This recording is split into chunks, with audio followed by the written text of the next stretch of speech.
안녕하세요. 금요사건 파일 디바제시카입니다. 폭염이 기승을 부리던 2008년 7월 8일 그날 오후 포항시 북구 흥해읍에 있는 칠포 해수욕장 2차 도로를 따라 한 노부부가 걷고 있었습니다. 인근에 살고 있던 70대 황씨 부부였는데 우연히 길가 갈대숲에서 살구나무를 발견하면서 두 분이 신나하며 살구를 따러 가던 길이었죠.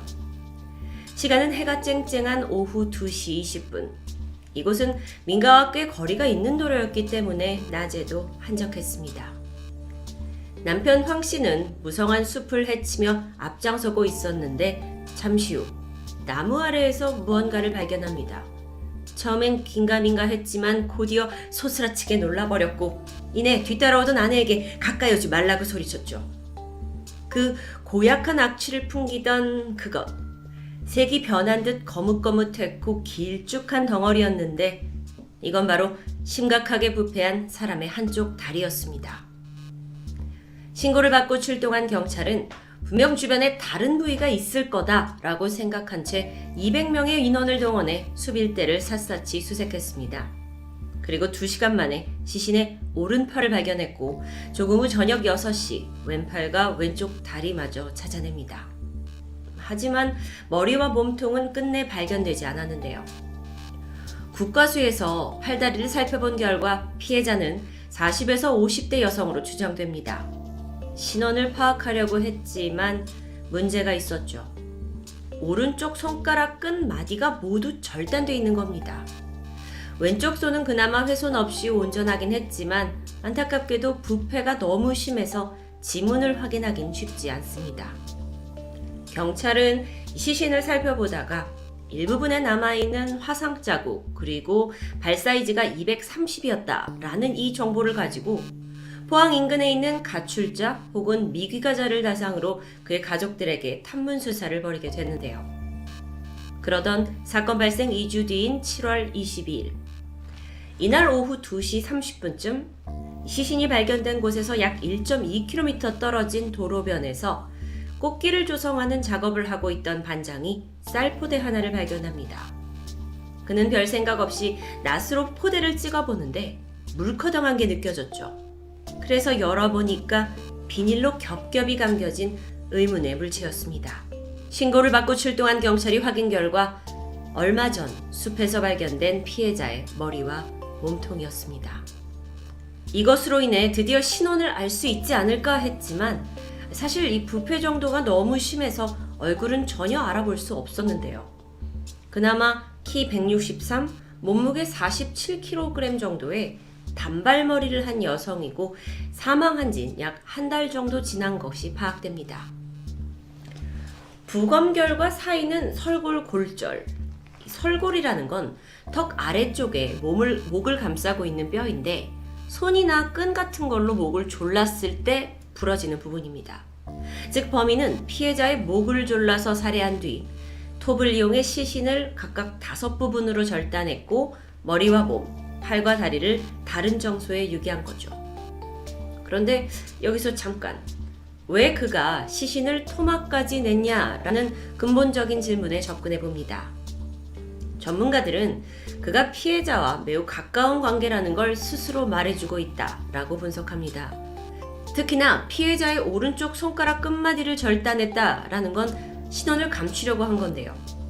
신원이 알려질 경우 범인 자신이 즉각적으로 위험해지기 때문이겠죠. 그러던 중 경찰은 피해자의 왼쪽 손가락에서 간신히 지문의 일부를 채취해냈고요.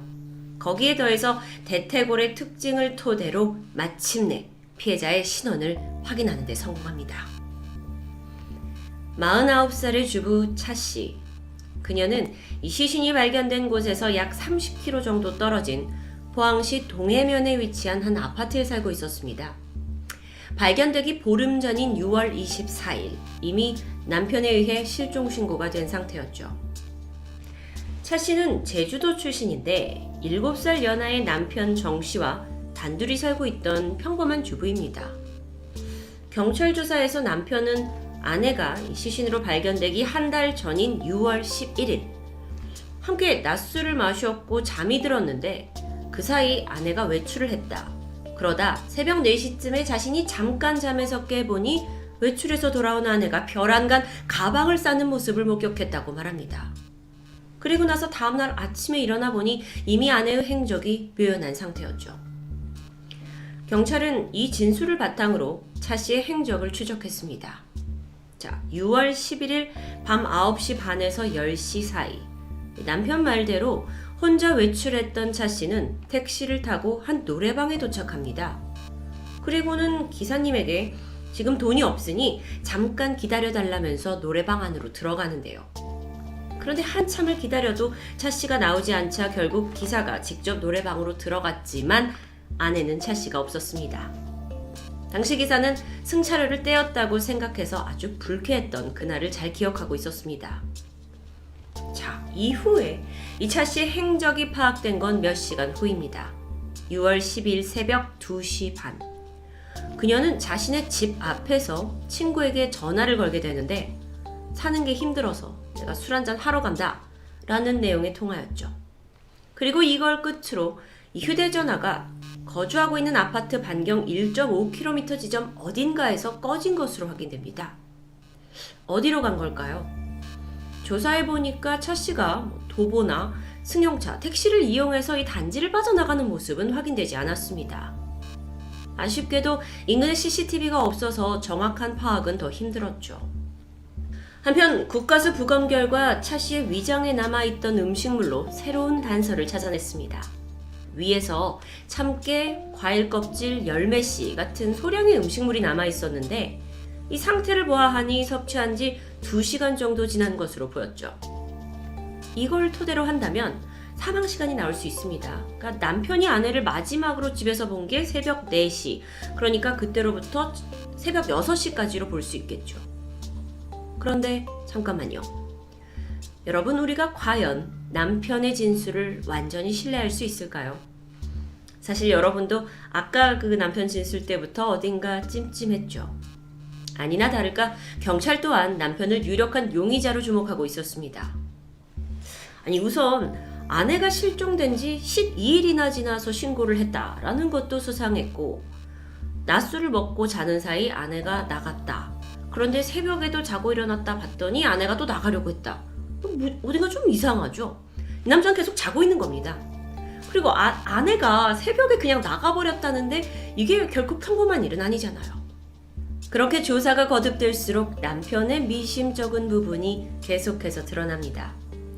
먼저 차 씨가 실종된 후 남편이 지인한테 전화를 걸었는데 아내가 제주도에 갔다 돌아오지 않고 있는데 혹시 비행기나 여객선 출입 기록을 확인해달라라는 부탁을 합니다. 제주도? 당시만 해도 아내가 어딜 갔는지 행적이 파악되지 않았을 때입니다. 그런데 어떻게 남편은 아내가 제주도에 있다고 그렇게 확신할 수 있었던 걸까요? 물론 아내의 친정이 제주도였기 때문에 가출을 해서 거기에 갔을 거다라고 추측했을 수도 있죠. 그런데 여기서 더 수상한 건 정작 제주도에 있는 장모님한테 전화를 걸어서는 아내가 가출을 했으니 함께 찾아야 하지 않냐, 포항으로 와달라 라는, 이게 전혀 앞뒤가 맞지 않는 상반된 얘기를 했다는 겁니다. 그런데 이뿐만이 아닙니다. 비슷한 시기에 남편은 다른 친구에게 온돌로 된 숙소를 하나 잡아달라고 부탁합니다. 그리고 렌터카를 빌려야 한다면서 돈을 꿔달라고 하죠. 이때 친구는 듣자마자 너무 이상했다고 합니다. 이 남편이란 사람이 이미 2대의 차를 가지고 있는데 왜 또다시 렌트카가 필요한 걸까요? 자, 그렇다면 이쯤에서 이 부부의 관계가 어땠는지 알아봐야 할 텐데, 남편 정 씨가 과거에 아내를 여러 번 구타한 적이 있었다는 이웃, 지인, 그리고 병원 관계자의 증언이 나왔습니다. 남편 본인 역시 아내에게 폭행을 가한 사실을 시인했죠. 하지만 남편은 그러면서도 아내가 술이 취하면 특히나 인사불성이 됐다, 가출을 밥 먹듯이 했다, 남자 관계가 해프다 등등의 죽은 아내의 명예를 모욕할 만한 이야기를 아무렇지 않게 쏟아냅니다. 그렇게까지 하면서 자신의 가정폭력을 합리화하고 싶었던 걸까요? 미심쩍은 부분은 계속됩니다. 남편 정 씨는 아내의 시신이 발견된 이 흥해읍에서 과거 거주한 적이 있습니다. 심지어 살았던 곳은 시신이 발견된 숲에서 불과 4km 정도밖에 떨어지지 않은 곳이죠. 범죄 심리 전문가들에 따르면 범인은 시신을 유기할 때 본능적으로 자기가 지리를 잘 아는 곳을 선택한다고 합니다. 자, 이렇게 정말 많은 것이 의심이 되지만 황당하게도 남편은 나는 흥읍에 거주한 적이 없다고 우기고 있었죠. 여러분, 만약 남편이 진짜 아내를 살해했다면 분명 어딘가 증거가 있을 겁니다. 그래서 남편의 행적을 자세히 살펴봤어요. 그러고 보니까 아내가 사라진 지 한 달 동안 그는 별안간 집에 있는 세면대, 욕실 세면대 교체 작업을 진행했습니다. 게다가 그 기간 동안 납득하기 어려울 정도로 평소보다 훨씬 더 많은 양의 수돗물을 쓴 사실이 드러났죠. 정 씨가 한 달 동안 혼자서 쓴 물의 양이 무려 9톤입니다. 여러분, 남자 혼자 살면서 한 달에 9톤의 물을 쓰려면 샤워를 하루에 5번 정도 해야 되고요. 매일 3끼를 다 집에서 먹으면서 설거지를 해야 하고 세탁기도 매일 사용해야 합니다. 자, 그렇게 된다면 집에 늘 붙어 있었다는 건데 조사해보니 남편은 아내가 실종된 이래 약 한 달 동안 꾸준히 배달 음식을 시켜 먹은 정황이 밝혀집니다. 그래서 경찰이 물었죠. 아니 9톤이나 되는 이 물을 왜 이렇게 많이 썼냐? 라는 질문에 그는 너무 더워서 샤워를 자주 했을 뿐이라고 주장합니다.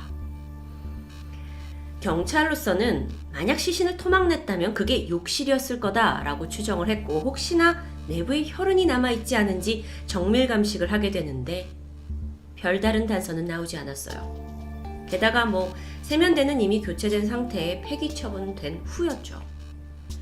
결국 남편이 범인이라는 심증만 있을 뿐 물증은 아무것도 포착되지 않았습니다. 그 후 정 씨는 여전히 현업에 종사하면서 아무렇지 않게 생활하고 있다고 하는데요. 한편 경찰은 아내 주변인들의 증언 또한 수집합니다. 이웃에 따르면 차 씨는 평소 알코올 중독이 의심될 정도로 술을 많이 마셨다고 합니다. 마치 모든 걸 포기한 사람처럼 늘 취해 있어서 우울증을 의심하는 사람도 많았죠. 또한 실종 4개월 전인 2008년 2월, 굉장히 추운 겨울날이었는데 외투도 없이 아주 얇은 옷차림으로 교회에 왔었다는 목사의 증언도 남아 있습니다. 심지어 그때 차 씨는 맨발 상태로 막 누군가에게 쫓기듯 다급히 뛰어왔던 것도 특이했죠. 그러고 보면 이전부터 어딘가 위태롭고 불안해 보였던 차 씨. 경찰은 남편을 포함해서 주변 인물 300명을 폭넓게 조사했지만 결국 용의자를 특정하는 데는 실패합니다.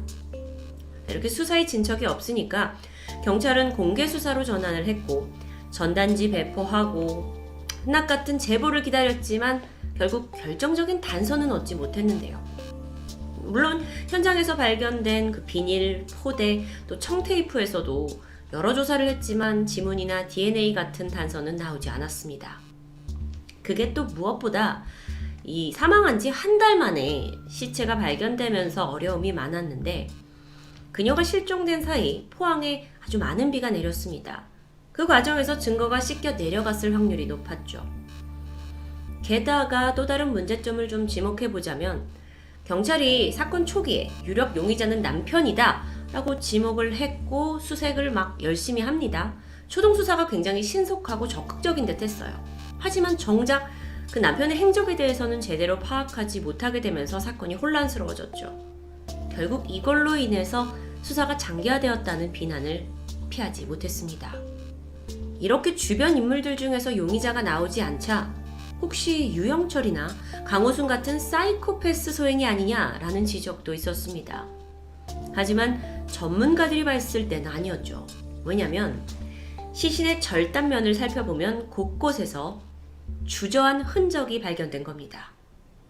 게다가 이 시신을 인적이 뜸한 곳까지 굳이 찾아가서 유기했다라는 점, 또 무엇보다 이 토막 살해의 대부분이 피해자와 가까운 사람에 의해 저질러진다 라는 점을 지적하면서 면식범에 큰 가능성을 뒀습니다. 현재 이 사건은 경북지방경찰청 미제사건 수사팀이 맡고 있습니다. 경찰은 다시 원점에서부터 시작을 해서 2,400쪽에 달하는 방대한 사건 기록 그리고 증거 물품들을 하나하나 놓친 게 없는지 분석하고 있다고 하는데요. 주변 탐문, 휴대폰 분석, DNA 분석도 과거보다 훨씬 더 업그레이드된 과학기술로 다시 시도하고 있습니다. 담당 수사관 중 한 명은 검거에 강한 의지를 보이면서 이런 말을 했죠. 범인이 증거를 인멸했겠지만 증거 인멸 자체가 다시 증거로 남게 된다. 사건 발생 14년이 지난 지금도 피해자 유족들은 그날의 악몽에 시달리고 있습니다. 유족 중 한 명은 그때 그 사고를 당한 차 씨의 사진을 보면 도저히 사람의 형태라고 할 수 없었다 라면서 안타까움을 표현했는데요. 6남매 중 맏딸로 태어나서 어려운 가정 형편에 돈을 벌기 위해 육지로 떠났던 차 씨. 생전에 동생들을 아주 살뜰하게 챙겼지만 정작 차 씨는 평탄치 않은 삶을 살면서 괴로워했던 그녀. 부디 이 사건의 범인이 밝혀져서 이제라도 차 씨가 안식을 취할 수 있게 되길 바랍니다. 금요사건 파일 디바제시카입니다.